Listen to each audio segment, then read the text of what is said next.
3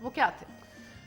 دیکھیں مہر، بنیادی جو چیز تھی جس کے تحت جس کی وجہ سے یہ ریزولوشن آیا تھا، وہ مسلمانوں کے معاشی حقوق، سیاسی حقوق اور ان کی جو مذہبی حقوق تھے، وہاں یہ فیلنگ مسلمانوں میں ڈیولپ ہوئی تھی کہ وہ ان کو نہیں مل رہے، اور یہی اس جدوجہد کا حصہ رہا، پوری جدوجہد کا۔ حالانکہ 1940 کی قرارداد آپ دیکھیں تو اس میں بڑی بنیادی چیزیں تھیں، اس میں فیڈریٹنگ یونٹس کے رائٹس کہے گئے تھے۔ وہ بظاہر تو بہت سمپل سا ریزولوشن تھا، لیکن اس ریزولوشن کو جس طریقے سے اڈاپٹ کیا گیا اور اس کے بعد اس قرارداد کی بنیاد پہ پوری جدوجہد کی گئی، اس کو اگر ہم 7 سال میں سامنے رکھیں تو ہم نے جدوجہد تو بہت تاریخی کی، لیکن اس دوران ہم نے کچھ بنیادی کام نہیں کیے جو ہمیں 1947 کے بعد نظر آیا کہ شاید اگر اس وقت یہ کام کر لیے جاتے تو اس کے بعد جو کرائسس ہم دیکھ رہے ہیں، یعنی آپ کی جو پہلی اسمبلی ہے وہ 1954 میں ڈیزالو کر دی جاتی ہے، یعنی ہم قائد اعظم کی وہ تقریر 11 اگست کی، وہ اسمبلی جو 47 سے 54 تک رہی، آپ کی پہلی اسمبلی کو ہی جس غیر جمہوری انداز میں ڈیزالو کیا گیا، وہ پوری ریفلیکشن ہے کہ اس کے بعد ان 7 دہائیوں میں کیا ہوا۔ کہیں کوما فل اسٹاپ بھی آپ کو مختلف نظر نہیں آتا۔ آپ 1956 میں پھر آئین بناتے ہیں، اس کے تحت 1998 میں آپ کے الیکشنز ہونے ہیں، غالباً جنوری 58 میں آپ کا پھر وہ مارشاء اللہ لگ جاتا ہے، اور اس کے بعد وقتاً فوقتاً مارشاء اللہ رکھتے رہے، اور آپ کی عدلیہ ان کو تحفظ دیتی رہی نظریہ ضرورت کے تحت۔ آپ کی جو بانیان پاکستان کی جماعت تھی مسلم لیگ، وہ قائد اعظم کی وفات کے بعد ہی تقسیم ہو گئی، اور اس طرح تقسیم ہوئی کہ آج آپ کو پتہ ہی نہیں کتنی مسلم لیگز ہیں۔